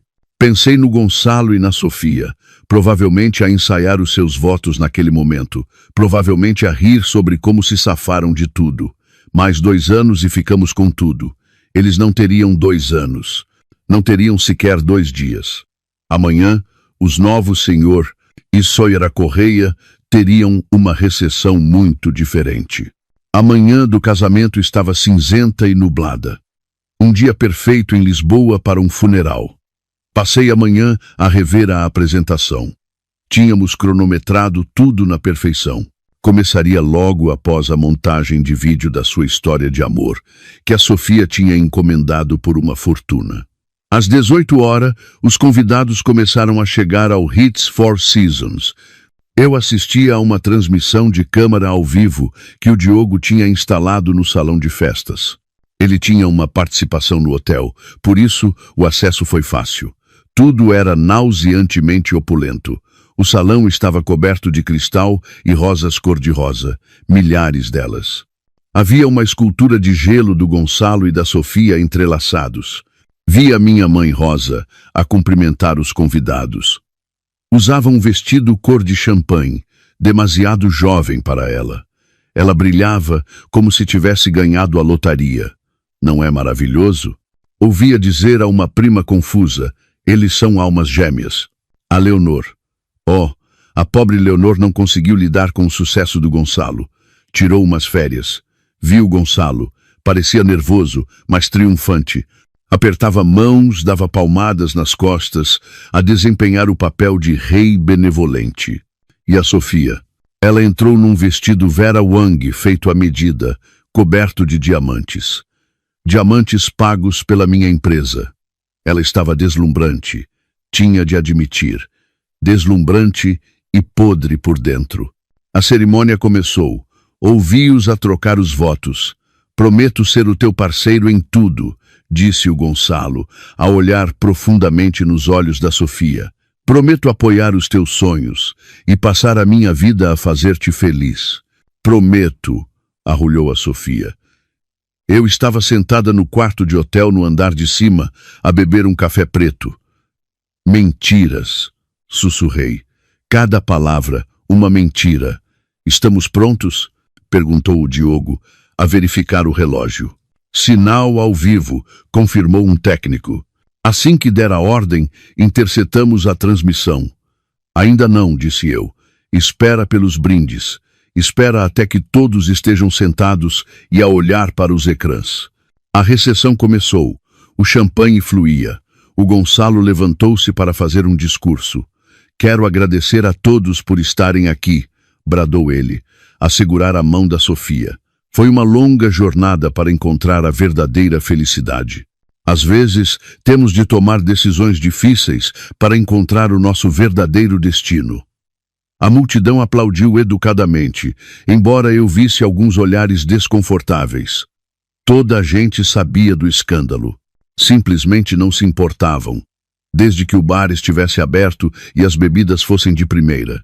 E a minha nova esposa, Sofia, continuou o Gonçalo, tu és a minha musa, a minha rocha, o meu tudo. O meu telemóvel vibrou. Era o sinal. Agora, disse eu. Lá embaixo, no salão de festas, as luzes diminuíram para a montagem de vídeo. Música sentimental começou a tocar. Fotos do Gonçalo e da Sofia em iates, em Paris, na praia, passavam nos enormes ecrãs atrás da mesa principal. A multidão suspirava. Levantei-me, alisando as lapelas do meu smoking. Saí do quarto e dirigi-me ao elevador. Começa o espetáculo, disse o Diogo, a caminhar ao meu lado. Dentro do elevador, vi os números a descer. 10, 9... O meu coração já não batia descontroladamente. Batia devagar e com força, como um tambor de guerra. As portas do elevador abriram-se no nível do átrio. O inspetor Soares e 2 agentes uniformizados estavam à espera. Droá. Faria, disse o inspetor. Temos o mandado. Estamos prontos quando a senhora estiver. Dê-me 5 minutos, disse eu. Quero que eles vejam isto antes de lhes porem as algemas. Entendido. Caminhei em direção às portas do salão de festas. Os seguranças que o Gonçalo contratou para me manter afastada avançaram. Senhora, este é um evento privado. E eu sou o dono do edifício, disse o Diogo Magalhães, saindo de trás de mim. Afastem-se, ou estarão à procura de emprego amanhã. Os seguranças hesitaram, reconheceram o Diogo e recuaram imediatamente. Empurrei as portas duplas. Lá dentro, a música tinha acabado de atingir o seu crescendo. No ecrã, o vídeo mostrava o Gonçalo e a Sofia a beijarem-se em frente à Torre Eiffel. E depois, o ecrã piscou. A música parou com um guincho de feedback. O salão ficou em silêncio. Nos enormes ecrãs, a imagem romântica desapareceu.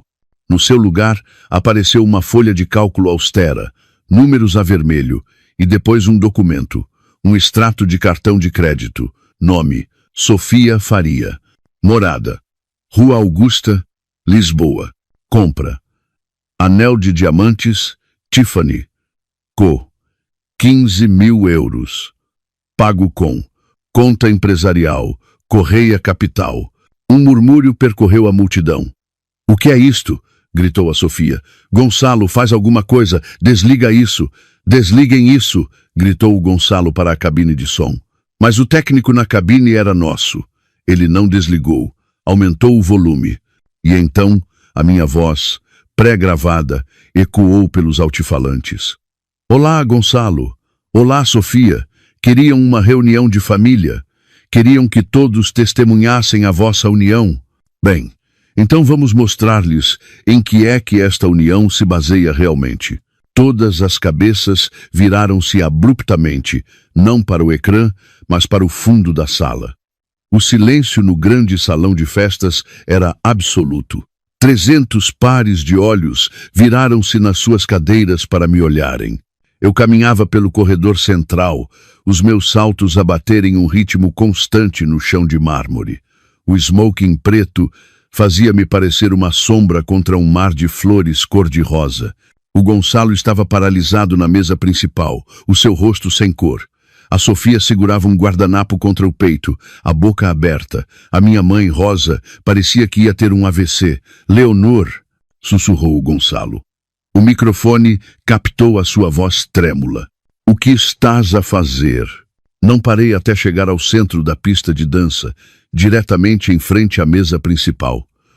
Olhei para eles, as pessoas que tinham sido o meu mundo, agora apenas figuras pequenas e assustadas num palco. Estou aqui para fazer um brinde, disse eu. A minha voz soou clara. Não precisava de microfone. Segurava um comando remoto. Cliquei nele. O ecrã atrás deles mudou novamente.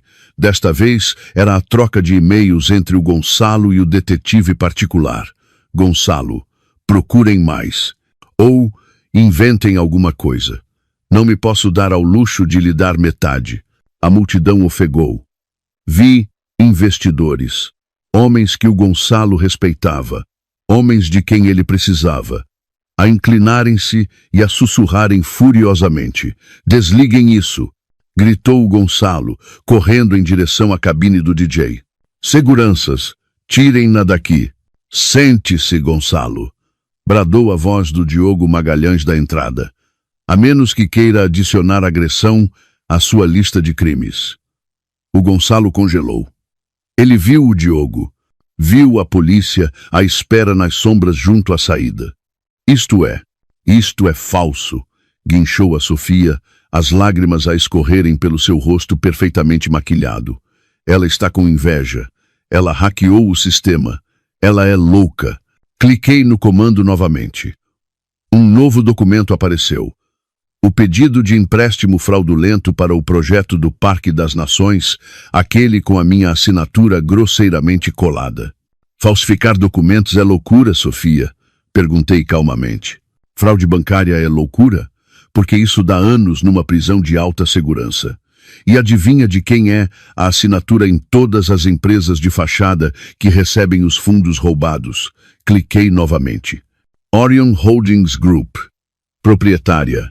Sofia Faria. Apontei para ela. Não és apenas a amante, és a mula. O Gonçalo usou-te para lavar 2 milhões de euros. Ele disse-te isso? Disse-te que quando as finanças vierem, virão atrás da tua assinatura? A Sofia olhou para o Gonçalo, os olhos arregalados de terror. Gonçalo, tu Tu disseste que era otimização fiscal. Disseste que era legal. Cala-te, Sofia, sibilou o Gonçalo.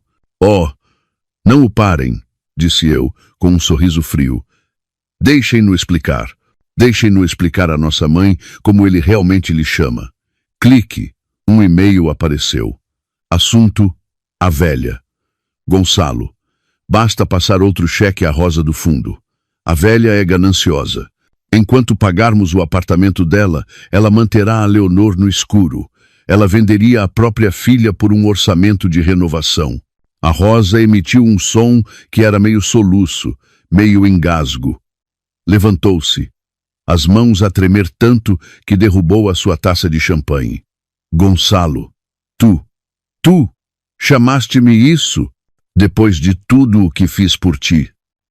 Eu fiquei do teu lado, traí a minha própria filha por ti. E o que recebeste, mãe? Disse eu, olhando-a com pena.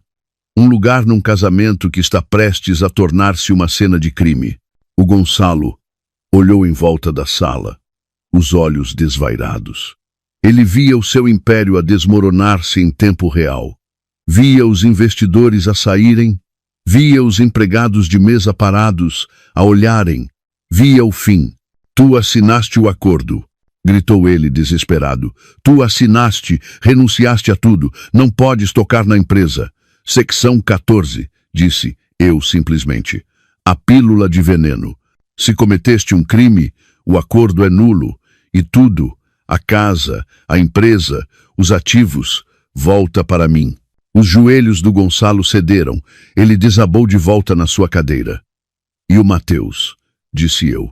O meu olhar a deslocar-se para o meu filho, que estava sentado no final da mesa, pálido como um fantasma. O Mateus olhou para mim, assustado.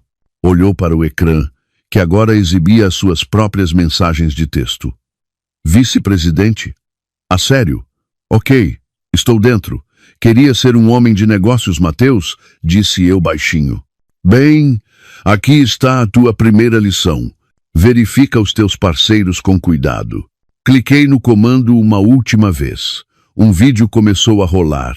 Era uma gravação de uma câmara de segurança do parque de estacionamento da empresa, mostrando o Gonçalo a discutir com a Sofia há 2 dias.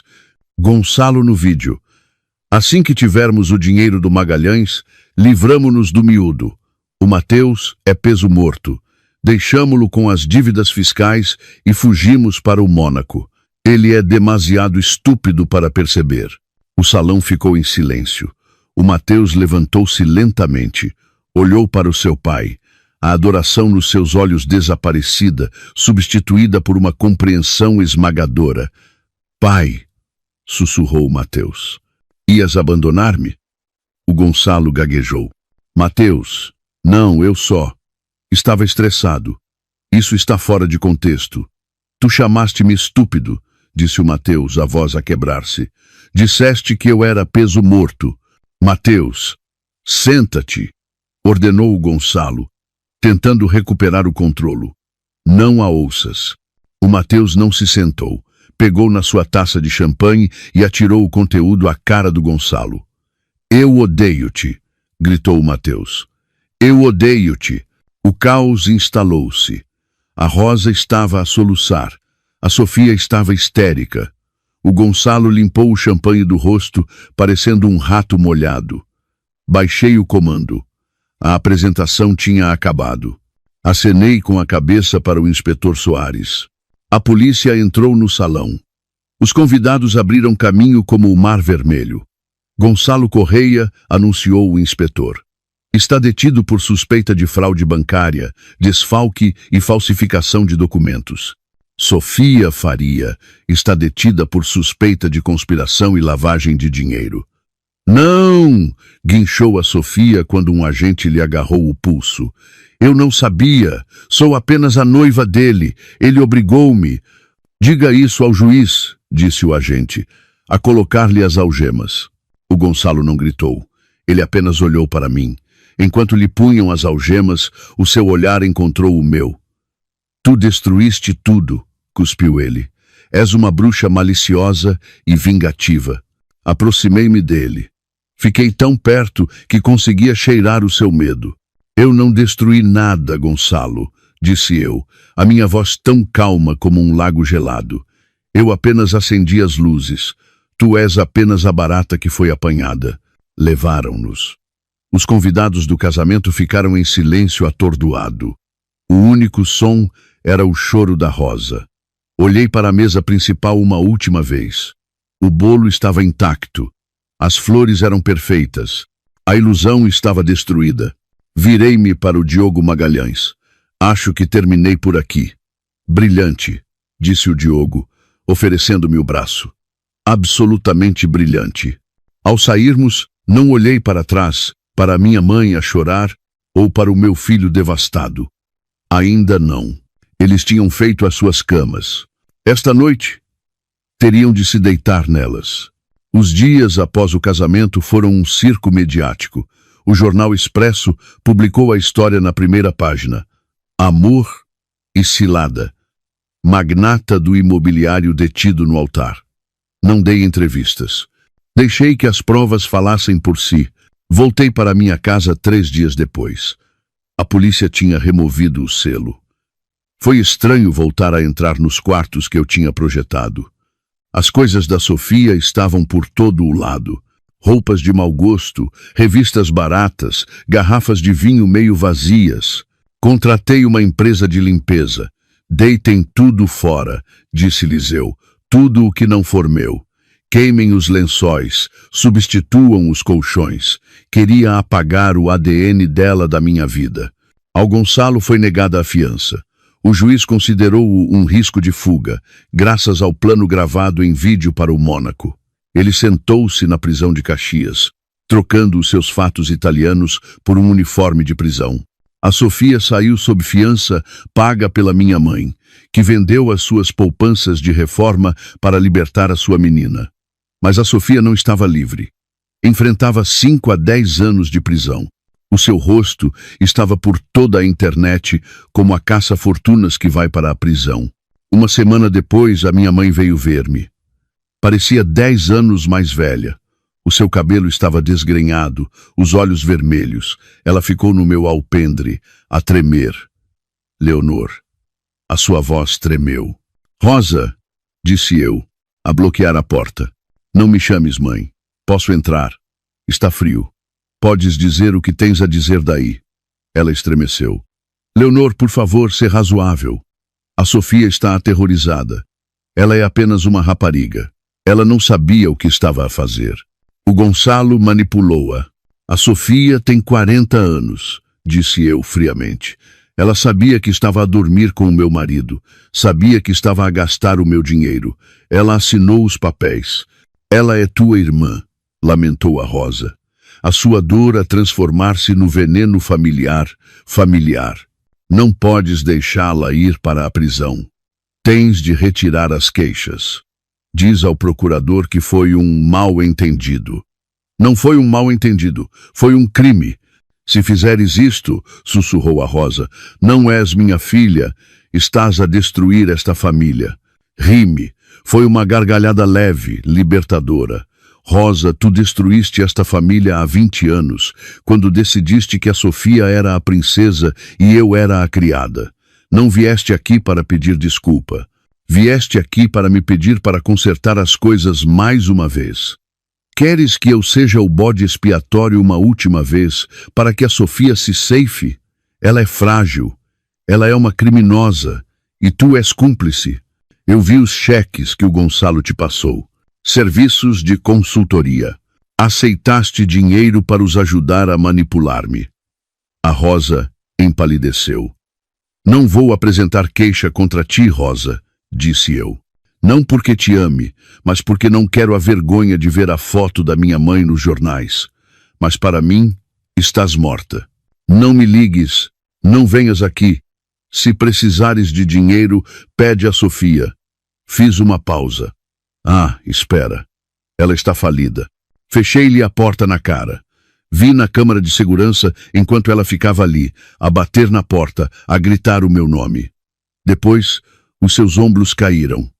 Ela foi-se embora. Doeu. Claro que doeu. mas foi a dor de arrancar uma farpa.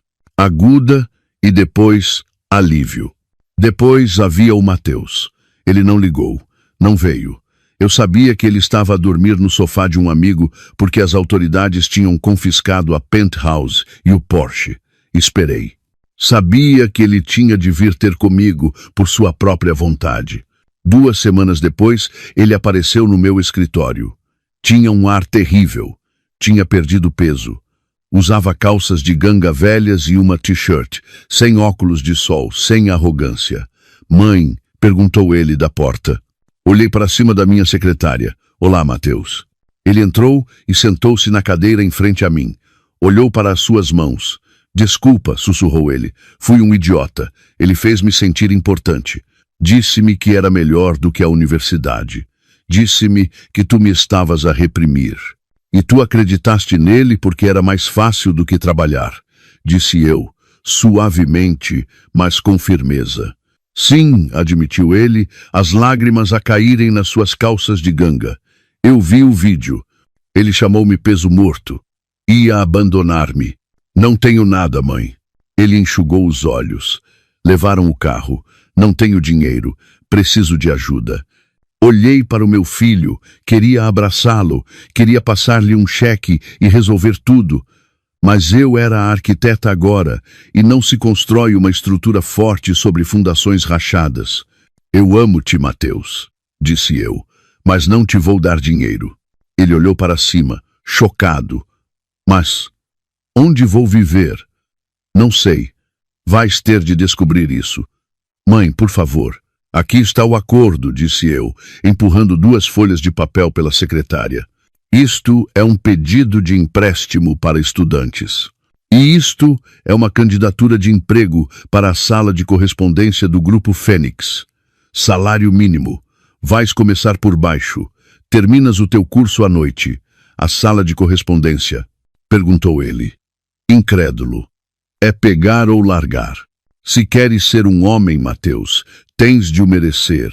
O Gonçalo deu-te coisas para te comprar. Eu não te ofereço nada para que possas construir-te a ti mesmo. Ele olhou para os papéis, olhou para mim, viu a determinação nos meus olhos. Lentamente, estendeu a mão e pegou numa caneta. Está bem, disse ele, a voz a tremer. Eu aceito o emprego. Bom, disse eu, vai ver a Susana nos recursos humanos. Ela dá-te um passe. Não chegues atrasado. Ele levantou-se, olhou para mim. Olhou-me verdadeiramente pela primeira vez em anos. Tu és mesmo assustadora, mãe, disse ele, com um toque de admiração na voz.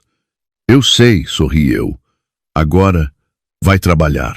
O julgamento foi rápido, as provas eram irrefutáveis. O Gonçalo Correia declarou-se culpado para evitar uma sentença de 20 anos. Apanhou 8 anos numa prisão de alta segurança, mais restituição. No tribunal parecia cinzento e derrotado.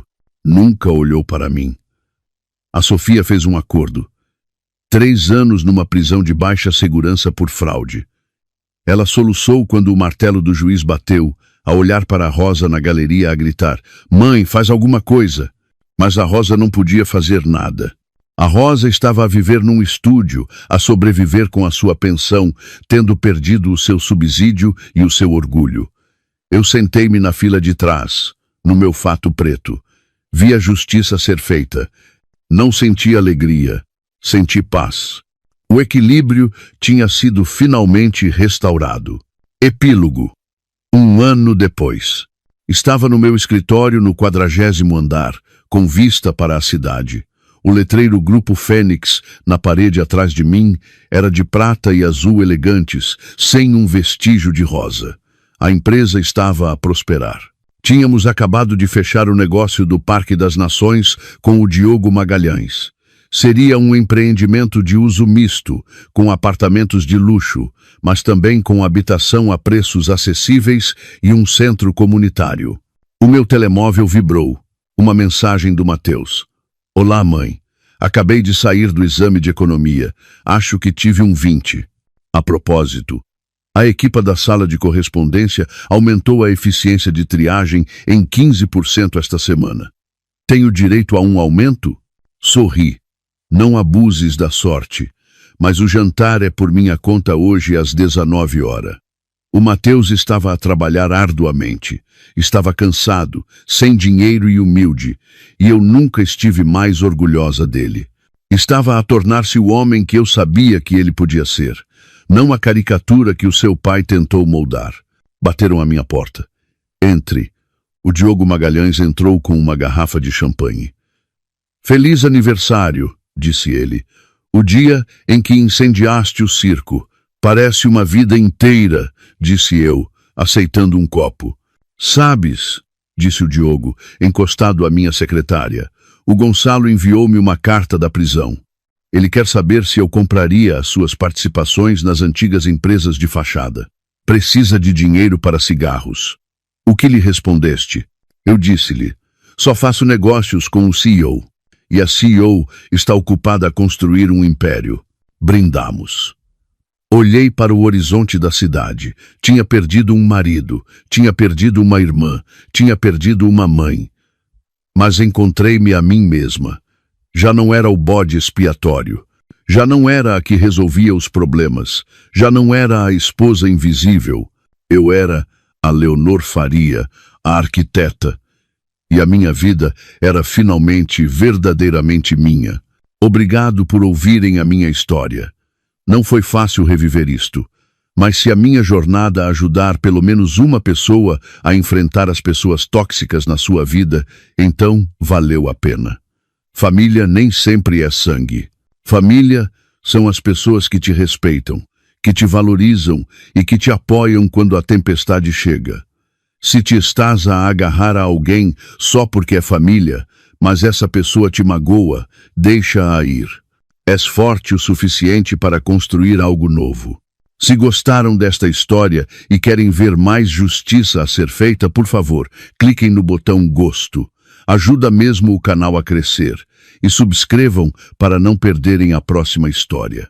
E digam-me nos comentários, já tiveram de cortar relações com um familiar tóxico? Como encontraram a força?